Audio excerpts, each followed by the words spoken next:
As the third leading cause of death in 2020, the COVID-19 pandemic wreaked havoc on the healthcare system and the clinicians.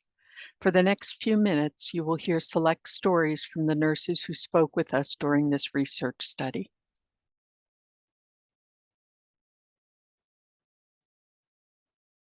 We identified the core theme of dying from a distance.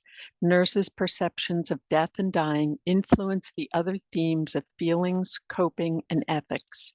Dying patients were distanced from their caregivers and loved ones to decrease disease transmission. Dying from a distance became the norm and ethically challenging. Nurses reported profound feelings of anger, fear, anxiety, being expendable, overwhelmed, sad, stressed, and traumatized by the death and dying experiences and witnessing so many deaths within a short period of time. These feelings were difficult and sometimes harmful, creating additional challenges for nurses to overcome.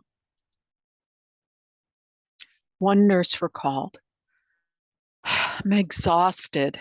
I feel worse now than I did when I was working the unit. I don't know why. I'd never lost that many patients before. I think I'm still traumatized from that. I just feel very empty right now."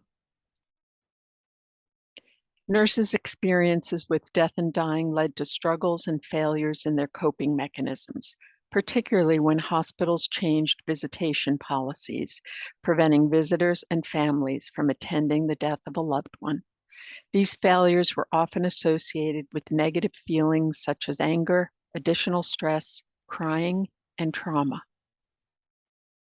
Another nurse stated, "It's a rabbit hole with patients dying without their families.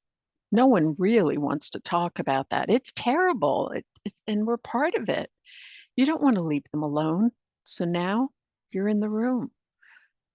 Get a new mask because you're going to be in here because they're going to die and you don't want them to die alone." Nurses identified ethical challenges of moral dilemma, moral outrage, moral distress, moral uncertainty, and moral injury. They became everything to protect patients, families, and hospital staff. Nurses faced situations and decisions that were difficult to navigate and conflicted with their ethical values or priorities. A nurse recounted, "We also started withdrawing care when patients were still intubated, and we left them on the ventilators instead of extubating. That was really tough for me. You take all the support away, basically, from the ventilator and let them die like breathing through a straw. It was really hard for me to watch." Nurses experienced lasting psychological and emotional distress during this pandemic, which was consistent with previous research. This distress included trauma, anxiety, and depression, leading to the potential for ineffective coping and moral breaches related to uncertainty, distress, outrage, injury, and moral dilemmas. A nurse's psychological distress could lead to dysfunctional coping mechanisms, as can be heard in this quote. "We turned the ventilator down and he wasn't passing away. So we extubated him. And then the physician asked if I was going to go sit with him until he passed away. Just why is my life less important that I need to go back in there? I have 2 small children."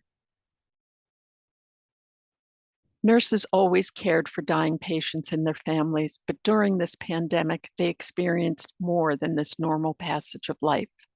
They witnessed more deaths, responded to unpredictable rapid demises and demands due to isolation, adapted to missing family, and had varying levels of palliative care knowledge. Death is an existential cornerstone of the human experience. Despite the physical distances imposed on nurses by personal protective equipment and on families by telehealth, nurses found a way, at great personal cost, to manage the challenges in dying from a distance. For nurses, this is a call to action.